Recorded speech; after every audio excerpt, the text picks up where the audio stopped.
hats off on this one. Man, this. I mean, okay. Let's to start. The hat that I usually wear. I'm washing it, and I thought, man, instead of waiting, might as well take it off and just reveal my hair. And not to mention, it's like I said in the last video. These last two episodes of the season are pretty much a two-part finale, and just. Oh man, I went into this episode again. This is the second time saw this episode this fully for the second time. I thought I was ready. I thought I was ready to go in and just be strong with it and just walk out of it or end it being like, all right, let's get to the finale. Nope. I'll even admit I was probably worse. I mean, man, this episode, the second half of this episode especially is just, they pull no punches in this one. So, this is part one of the season finale, episode 18, Agony of a Witch. Yeah, that is a very accurate title in this one too. So, this pretty much was building up what episode 4 started setting up.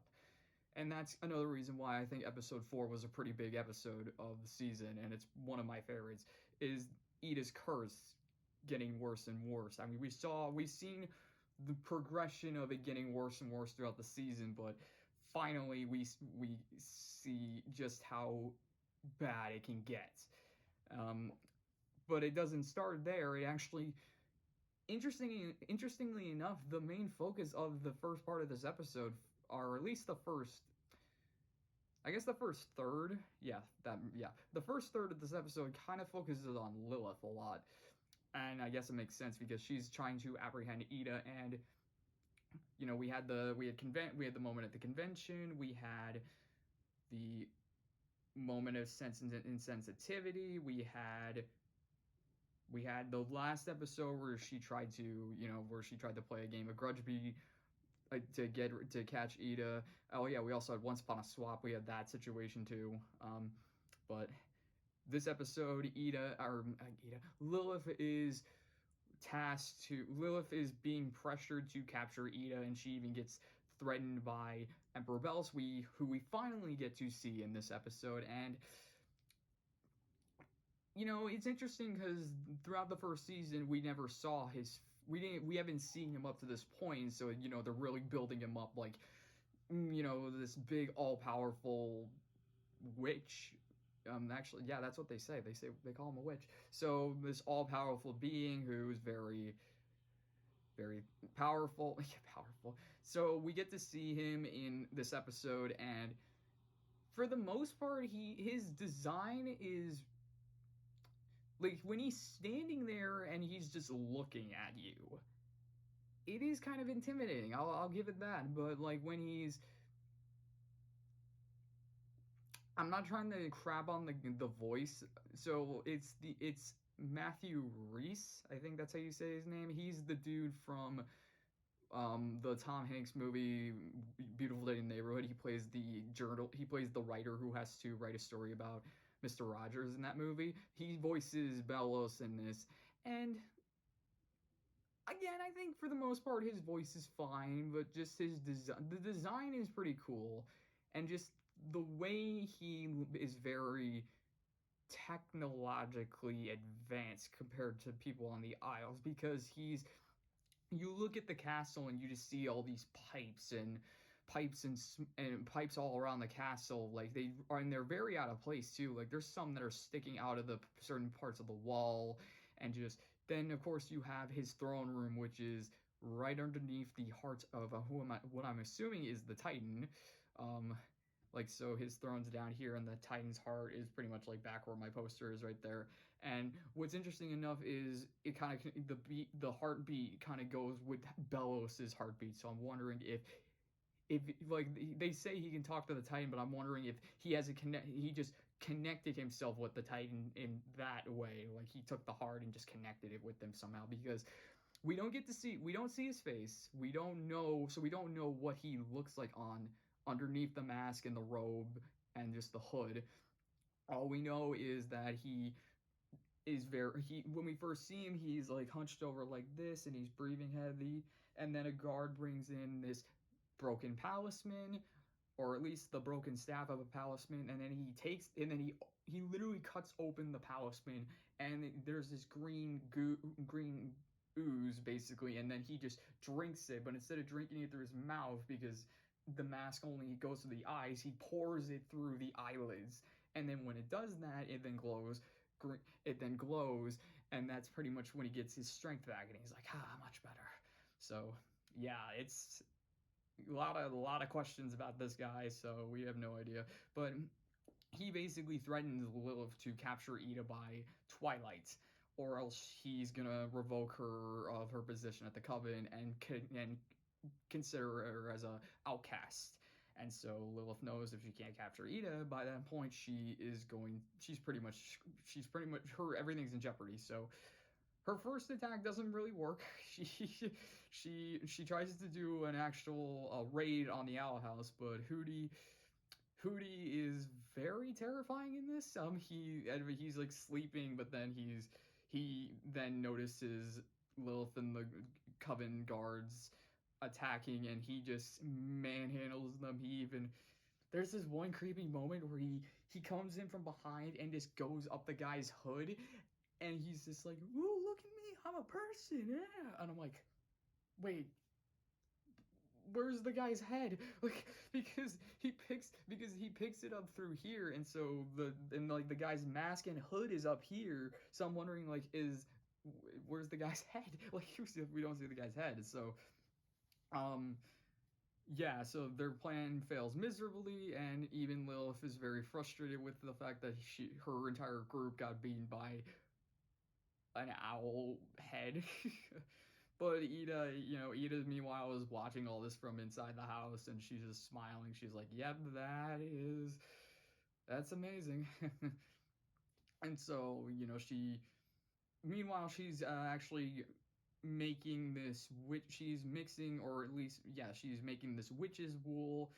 Well, they never explain where they came from, I don't think. I might have to go back and double check that, but she's making this witch's wool, and so Luce gets really curious about it, and Ida tells her that it can help repel magical or powerful spells, so that could come into play. I mean, it could come into play, you never know. So of course, Luce notices that the attacks have been increasing lately, and she's like wondering what exactly Belos is. And so Ida's brief description of the guy is he's a man who wants pretty much control of everyone, because he outlaws wild magic. Everyone needs to join a coven, and so you can probably guess what kind of person he is. So, and so Luce obviously is getting worried about Ida getting caught, and Ida's like, "Oh, don't worry, I won't get caught." Yeah, I swear to set that up. And then she's like, "And besides, the only thing that could possibly stop me is my curse, which hasn't bothered me in weeks." And like right on cue, she she turns into the beast, and so Luce has to, and we go into Ida's head again, and we see her young self sleeping in a bed, and then we turn in her bedroom, and then Ida turns around and sees a door open, and there's this white, dark, shadowy figure with like big white eyes, and she's like, "Show your freaking face!" And so we don't get to see it, because she then snapped out of the beast form, because Luce gave her a lot of elixir. Like, it's apparent there's more than, like, she used a lot of the elixir, and even then it didn't fully heal Ida, because her gem right here, like, it's still partially black. So, and of course Luce notices this, and Ida's trying to hide it, and so Luce is like, you've been hiding this? And so Ida's like, "Don't worry about me." And Luce is like, "I have to worry about you."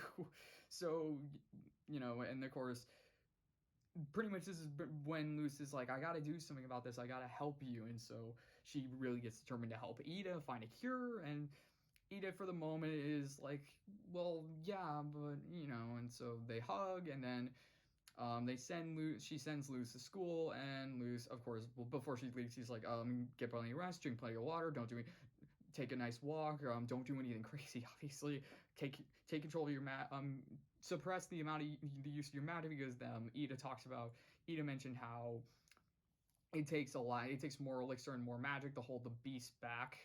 And so she then also says if she runs out of magic, she'll turn into the beast forever. So that fact too.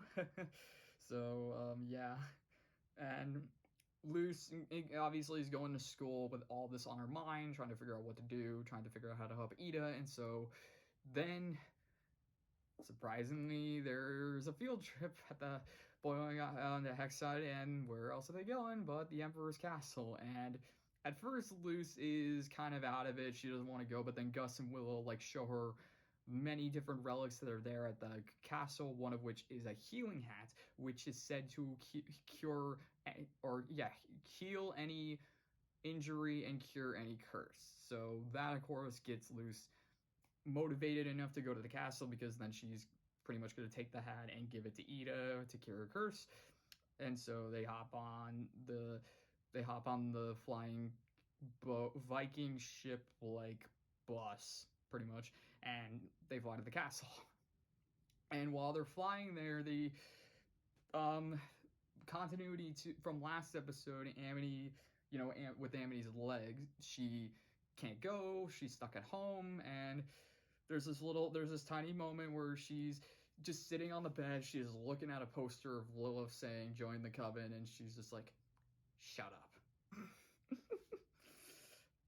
I've seen memes of that too, where it's like it's different things. Like the main one is like Lumity, so or that's the Luce Amity ship, Lumity. Pretty cool name. So that's pretty much, and that's also to pretty much say, hey, if you're wondering where Amity is, this is where she is. So while they're flying there, Luce asks Willow and Gus like, what do they think about Belos, and they're pretty much like, oh well, he said that we were that prior to his rule that we were learning magic all wrong, we were disrespecting the Titan, and he's the only one, and we should know, and he should know because he talks to the Titan again, kind of like wondering if he can actually talk to the Titan or he just connected himself to the Titan in a way, and that's how he controls things. So apparently 50 years ago is when he began his reign. So at least, we're 50 years into a takeover, I guess. I mean, based off of what everyone's been saying, it can be it's hard to say which way it really is. I mean, who knows? Maybe there really was like savage ways, and that Belos stepped up and tried to put order into things, or if my guess is correct, the other way around. Like everything was fine, and then Belos came in and said, "No, it's not. You're doing everything wrong." Never know. So, yeah. So while that's going on, Ida feels like, after everything Luce has done for her and for King throughout these first 18 episodes, she feels like Luce deserves something, and so she starts knitting Luce a cape from the witch's wool, and it's a really cool idea, and it's just adding more to Luce's attire, to being a witch. I mean, right now she obviously only has her glyphs on these little pieces of paper. I really hope I'm actually doing a fan art of Luce as Gambit from X-Men, because every time I see Luce like whip out these glyphs, I keep thinking of Gambit with his cards. So it's just, that would be, come on, tell me you can't see that as like an X-Men fan art. Not to mention the Blight twins, Wanda Maximoff and Pietro. Anyone? Come on, and there's like a lot of good superhero fan art to come out of this, guys. Get on that. So while that's going on, so while Ida is knitting a cave for Luce, they're exploring the castle. Luce and the class are exploring the castle, pretty much getting the tour, getting the backstory of what the boiling isles used to be, and it's pretty much everything I said. Belos being the kind of savior and creating this system, and Luce also dropped in on Belos, threatening Lilith to get Ida before Twilight, and she didn't see that part. She only saw him drinking from the palisman, and then she took off, kind of like freaked out. So, but Luce then, after that, she actually stays behind, and to her surprise, she looks out the window and sees the class leaving, and she sees herself with Gus and Willow. And so then she turns around and she sees Gus and Willow are there with her. It's an illusion that Gus is casting, and so the three work together to get their way to the relics room and steal the hat. And they get the hat, and at first it seems like they're gonna get away with it, but then all of a sudden, I'm pretty sure it was Belos who spoke to them. Like, Luce is like, we'll give this to Ida and get it back before anyone ever knows. And then all of a sudden you see this creepy echo, and it's just like, but I'll know. And I think it was Belos. I'm not 100% certain, but again, I don't know. So the doors shut in. The doors lock them in. The room goes on lockdown and locks Luce and Willow and Gus in, and Willow breaks them out, but then that actually catches Lilith's attention, and so Lilith shows up, and of course then she's like, oh, if it isn't Ida's human pet. God, that's just weird to hear someone call another human or hear a person call a human a pet. So Lilith and Luce, at first they're wrestling for the hat, but then they actually break it, and Luce, of course, is like, no, I was gonna do that to help heal Ida. And then Lilith's like, oh, no, that thing is a relic. There's no way it could have done it. So part of me kind of wished, well, I mean, it's a MacGuffin. I guess it was a MacGuffin, so it's like, MacGuffin out of here. But of course, Lilith was basically like, well, look at this. I have, I need to figure out how to capture Ida by tonight. What better way to capture her than draw her out with Luce? Like, Lilith captures Luce, and then tells Gus and Willow to go to Ida and basically give her the message, and so they do. And so just the second, like, the way it's done, like, the second Willow and Gus, like, the second Ida opens the door and sees Willow and Gus, and they say, we have a problem, and then you just pan up and you see Lilith's staff just right there floating right there, and you see the intimidating eyes of the palisman that Lilith has. Just, you see that, then it cuts to Ida, and you just see the anger in her face. Then they cut to the Emperor's Castle out on the bridge. Pretty much the pit from Mortal Kombat, the more I think about it. And just everything about the scene, the fight. Because Ida shows up, and you just can tell from the look in her eyes and just the way she appears, like it's like a giant flash of light, just boom, right in. It's just crazy, and just the entire battle it's freaking awesome. Like, the animation is crazy. Like, there's so many amazing moments. Like, there's moments of them on the ground, like, just firing off their spells, but then there's moments where they're flying through the sky, just like you only see like little beams of light just zipping around the sky, while Luce is on the ground watching in her bubble prison.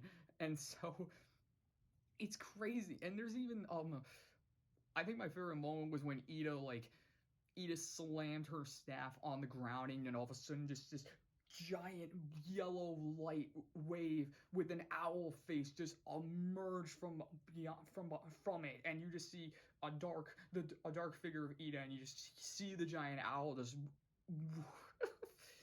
it was crazy. It was amazing, and it was nuts. It's just, Ida pretty much was not holding. It was a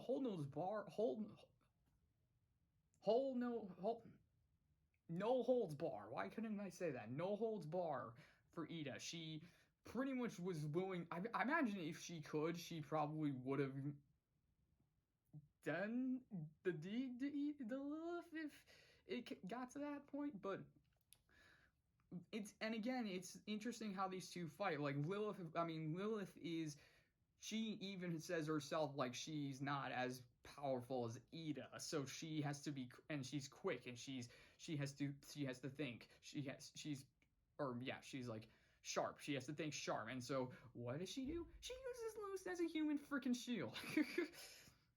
I mean, she like Ida comes at her, like Ida, like they're up in the air, they're fighting, and then Lilith just like tries to blast Luce off the bridge, and so Ida has to go down and avoid and prevent Luce from falling off the bridge. And then Ida fires a giant blast at her when they're on the bridge, and then Lilith is tied up in these hootie-like things, which is also really cool. Oh yeah, the music in this fight is also really good.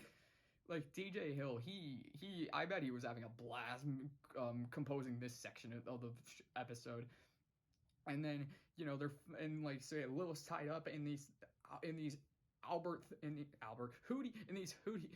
trap, and then she just literally just whips Luce in front, so that way Ida's blast goes around her, and she's just like, "Stop hiding behind Luce, you coward!" And they continue fighting. They fight, and then of course, like I said at the beginning of the episode, the more magic that Ida uses, the more the beast slowly comes out, and like you see, like they show her gem slowly fading more and more into black. And of course, Luce is like trying to figure out how to get out, and just it's just the whole battle just continues boiling up more until and even the two are continuing, and Ida and Lilith are arguing. It's like, it's like, you're a lap, like Ida's like, you're a lapdog for a tyrant, and then Lilith's like, well, you always thought I was better than you, and Ida's like, I am better than you, and then Lilith drops the bomb. And why were you so easy to curse?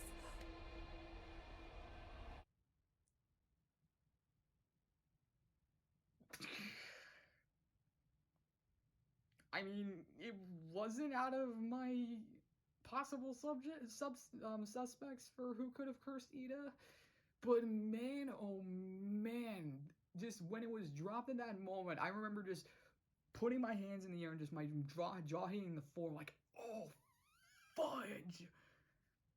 And of course, Lilith is like, oh, and even of course, Ida's taken aback by that, but then she just snaps at Lilith and just knocks her back. But then Luce broke out of her bubble shield, and of course with that, Lilith, I mean, it's hard to get on Lilith's side when she does it. She throws Luce off the freaking bridge. And so of course Ida has to save her, and so she uses up the last of her magic to save Luce. And even like she says, like, I'm going away, I don't think I'm gonna bounce back, take care of King and Hootie, and thank you. Like, God, it hurts. And of course so she gets Luce back up to the bridge, and just and then Ida turns into the Owl Beast, and so Lilith takes that as their chance and captures Ida. And then Luce tries to last-ditch effort to fight, but Lilith sends her across the bridge and says, "Go home. You don't belong here," or something. Yeah. And just Ida. Oh man. And just then the last minute is just so hard. It hits so hard with the music and the way it was shot. Just Luce is just it's nighttime, the sun's going down. Luce is walking towards the house, and just you don't see her face at first. Like, you only see the back of her head, and she just says like, "Hi, Hootie," opens the door, then you see her face, and it's just this dark room. Then she turns and sees King and the cape that Ida made Luce, and just King is like, "Where's Ida?" And this Luce breaks down. It's just the way it was shot, the way she breaks down. It's just, and then they just the three King, and Hootie come in and they hug, and you just see, and it's the shot of them there, and then it just, then blam, to be continued, and then the credits are it's of the Emperor's castle, and you just hear the sound of the smoke exiting the castle, and that's it, and just, man, this episode hits hard. I mean, I've seen the whole thing, and I know what's gonna, and I know already. I mean, I know what's gonna happen in the next episode, but I mean, just, man, the way this episode hits, and just that second half when the whole battle sequence alone, in my opinion, makes this I'll say that whole battle sequence is probably the highlight of the season. It's like just a sheer spectacle of craziness and just the creativity of the fights. I mean, it's short, but man, I would love to see a whole. I mean, I imagine the production team is gonna get a heck of a budget for the second season, or maybe even, and hopefully the third season. Again, I hope they get 3 seasons, or maybe even 4. I mean, I would love this series to continue on. I mean, Gravity Falls, for the 2 seasons that it had, I really, really loved it. But even though it ended on a high note, I still wanted more. Like the comics, like all the comics and the fanfics that came out, and all the extra stories that they released. I loved them, but I wanted more. And I think that's the best way a show can do it, is it leaving you wanting more. I mean, Avatar: The Last Airbender, for example, like they had 3 seasons, but they should have had 4. But because they wanted to make an M. Night Shyamalan movie, because that made sense. Yeah, I'm getting too deep in this, but man, that's just how this episode makes me feel. I mean, just so much of this episode is